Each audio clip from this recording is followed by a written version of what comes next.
Man, what's up, everybody? Welcome back to another episode of EOS. It's 1090 Jake, man. I'm rocking with y'all, and y'all rocking with me.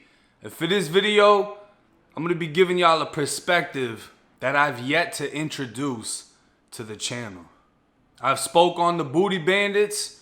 I've spoke on one of the most notorious rapists inside of the Florida Department of Corrections.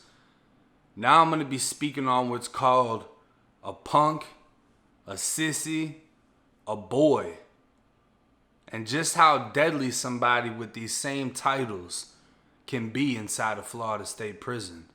Sparkles, born November 29th, 1980, he'd find himself on his way to prison at just 17 years old.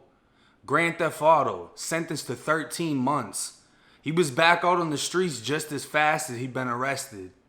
I don't know him personally, but I know with being incarcerated young, it's like a badge of honor in the streets. It makes you feel like you have more experience than others your age. And they ask you questions about how it is being locked up, but you brush them off with simple answers, leaving more to their imagination. Free for a little more than half a year, Sparkles was on his way back to prison in 2001. Possession of cocaine sale, resisting an officer with violence, fleeing and eluding, carrying a concealed firearm, felon with a concealed weapon and ammo. All that, and only sentenced to 2 years and 11 months. Back out in 2004, then right back in 2005. This time, another gun, fleeing and eluding, felony battery and contraband in a county detention facility. 8 years Florida State Prison. He had a release date of 2012 until he killed a man. On June 24th, 2010, Sparkles was on CM at Charlotte CI, B-Dorm Cell 206. By now, Sparkles already had 4 disciplinary reports for possession of a weapon while in prison. His bunkie, Michael Parker, had 6. They'd been in the cell together approximately 6 weeks and had a sexual relationship. Sparkles had taken an HIV test before they'd ever been sexual and asked Michael to do the same, but Michael rejected it, saying he should trust him, and if he's sick, they'll both die of it anyway. It didn't stop them from doing whatever they did inside of that cell. A week before this incident, Michael threatened Sparkles with a knife, but he didn't report the incident because of fear that Michael would find out about the report. He did ask the sergeant to move him out of his cell though. But after Michael promised to take an HIV test, tensions calmed down between them. Sparkles told staff everything was fine and he wanted to stay inside of the cell. Michael had multiple medical call-outs, and each time he had an excuse about why he wasn't given an HIV test or why he didn't get the results, and Sparkles became suspicious about his HIV status. On June 24th, Michael was taken out of the cell for another medical appointment. Sparkles asked him in front of the officer to prove he was HIV negative in front of the officer, who would confirm the results to Sparkles when they came back to the cell. They both agreed. COs knew what time it was when it came to convicts and punks, boys and toys. Better to let them live their life than interfere with the bullshit unless you want to deal with the aftermath and the paperwork. But Sparkles didn't forget about that knife Michael threatened him with. He knew it was on him, carrying it to medical, concealed inside of a sock inside of his pants. He'd watch Michael shopping it regularly, but he didn't report it. Michael's reputation for robbing other inmates was enough to keep Sparkles quiet. Another inmate named Pokey, a few cells down, yelled out to Sparkles, telling him don't let Michael back inside of the cell. A warning. Michael made his way back and the officer shook his head no. Michael didn't bring up an HIV test. Standard procedure for putting the inmate back in the cell is to cuff the bunkie, open the door, close the door, and when both inmates are inside, uncuff them one by one. So Sparkles cuffed up. Once Michael was in the cell, Sparkles said, "You've lied to me again, but you come in this room and try to lay up with me." Michael started cussing him out, but Sparkles wasn't trying to hear it. "I don't want to hear that shit, man. You're going to stop trying me." Sparkles went to the cell door flap to have his cuffs removed. The tension in the cell was rising, and now Michael was about to be uncuffed, armed with a knife. With Michael's arms cuffed behind his back, Sparkles noticed the bulge of the knife in his pants and kicked at him, knowing Michael could escape the handcuffs. Michael tried to reach for the knife and was kicked again. Sparkles now trying to gain control of it while the knife pierced Michael's chest. The officer, laughing at the door thinking they're fighting, amused by the prison entertainment, asked, "What's going on?" Sparkles said, "Nothing, nothing." Grabbing the knife, Michael lunged forward and was stabbed. Sparkles yelling, "He has a knife," while Michael yelled, "No, she has a knife." The officer, now realizing what the fuck was happening, started gassing the cell. Sparkles became blinded by the gas, and in a sworn statement, he said, "I was swinging the knife like a mad lady because I was gassed." The officer then gassed the cell a second time. Michael laid on the ground saying, "You stabbed me. You stabbed me, bitch. I'm going to get you." During the investigation, the inmate named Pokey denied any communication with Sparkles.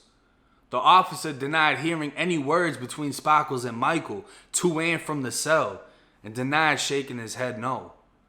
Multiple cells had a direct view of what happened. One inmate saw Sparkles uncuffed first. He started punching Michael, then began stabbing him as the officer stood by the door, laughing as he kept stabbing. He guessed about 30 minutes went by before the officer gassed the cell. He described the weapon as a 9-inch ice pick with a white sheet handle. He said the fight really started 4 days ago when Sparkles found out Michael was HIV positive. Another inmate was outside of his cell waiting to attend counseling. He witnessed Michael being placed in the cell, Sparkles attacking him while he was still cuffed. He saw him being stabbed in the head, neck, and torso. He also said they'd been involved in an income tax fraud scam from within the prison. Sparkles orchestrated them being celled together just for the purpose of having sex. Multiple inmates gave witness statements exposing the sexual relationship, HIV, and a tax fraud scheme, with Michael allegedly owing Sparkles $8,500. One witness said that they had fought before Michael was taken to medical, and after he was taken out of the cell, Sparkles got on the door saying he thinks he's tough. He thinks he got the best of me. When his fucking ass get back in, I'm going to stab his ass up. He doesn't know me and the officer are down like that. After Michael was placed in the cell, Sparkles let it be known he was going to kill him. The officer did nothing, watching until another officer arrived. But that wasn't all. The witness said Sparkles got the weapon from none other than Leo Boatman, the same inmate that brutally murdered a couple with an AK-47, intent on becoming a serial killer, beating his cellmate to death at the very same prison this stabbing took place, before viciously stabbing and murdering another inmate in 2019. Leo Boatman denied the allegations. The nurse described Michael Parker as pleasant, smiling, and that he indicated he was feeling good. She lifted his shirt for an exam and saw no evidence of a weapon. Several minutes after he went back to his cell, she heard the emergency medical call. Carried into the medical room, still handcuffed behind his back, he was unresponsive, not breathing, no pulse. The nurse began giving him CPR before he was pronounced deceased. He'd been stabbed once in the face, twice in the neck, and 25 times to the body. Inmate Khalil Sparkles Kerner was charged with second-degree murder and transported to the Charlotte County Jail, eventually pleading no contest to aggravated battery with a deadly weapon and possession of contraband, a sentence of 10 years for the stabbing death of Michael Parker. While inside of the county jail, Sparkles wrote a letter to a female he knew and dated growing up more than 10 years ago. Letters spanning from November 6th, 2012 to June 22nd, 2013, containing numerous threats towards the female and even threats of sexual activity to the female's 8-year-old daughter. "You better not do that shit again, or I'm going to beat your red sexy ass. If you leave me while I'm doing this time, I promise you when I come home, I will hunt you down like a bloody wild hurt animal and make you feel bloody pain beyond anything you have ever felt. Do you understand? You can't hide from me. As long as you continue to live and breathe, I will find you. May only death do us part. I'll deal with you when I come home. I'ma break your fucking jaw, then fuck you in your nasty ass. See, I'm going to teach your bitch ass who's boss. Bitch, I'll be at your doorstep soon as I'm released. Convicted of written threats to kill or injure, Sparkles was sentenced to 12 years to run concurrent with his 10-year sentence for the death of Michael Parker. His release date is January 2nd, 2025. Now, when people are in the comments section and they speak on other prison systems, segregation, things like that, PC yards and how people are kept apart, how they say that if they were in Florida, they couldn't be around certain people, you don't have the fucking option. And you're going to respect somebody, regardless of their sexual orientation, regardless of their gang affiliation, their race. It doesn't matter. You're going to respect them. Because anybody has the capability of killing you. And in this case, this dude was a punk. He was a boy. He was the one that was getting it. You see what I'm saying? You got a giver and a taker. He was the taker. And he took this man's fucking life. This is a self-proclaimed prison princess on a fucking compound. Eyebrows done, fake lip gloss, all that bullshit. And will take your fucking life like it's nothing. I have no idea how he was able to beat the murder.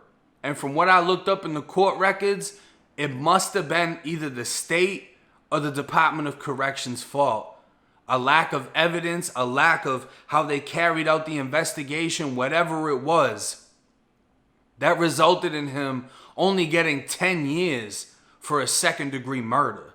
And it's insane because this same gay man inside of prison, that I'm sure is HIV positive now, is writing letters to a woman on the street and has plans of being with a woman on the street. This is the example I've been telling y'all. Y'all got dudes in prison that's either fucking guys or dressing up like a female, acting feminine, and then they get out and they get with a woman and they spread whatever disease that they had. And just like I told y'all in the JIT camp, same thing with the adult camps. When you're in confinement, you want to uncuff first. Because if you don't uncuff first, that person can take out whatever they got, a razor, poke, a knife, and start hitting you up. You're defenseless. Put your arms behind your back and imagine getting stabbed up. What are you going to do? What can you really do? And the officers just standing there looking at you for the next 30 minutes. This is the reality of the Florida Department of Corrections. This is the reality of fucking corruption. And this sick fat motherfucker that killed somebody inside a prison in front of a CO and was only given 10 more years and has a release date of 2025, the next 5 years. While my brother Daytrick Johnson, Goo, has a release date of 2057 and never killed anybody. Let that sink into y'all head. It's 1090 Jake. I'm rocking with y'all, y'all rocking with me. Till next time.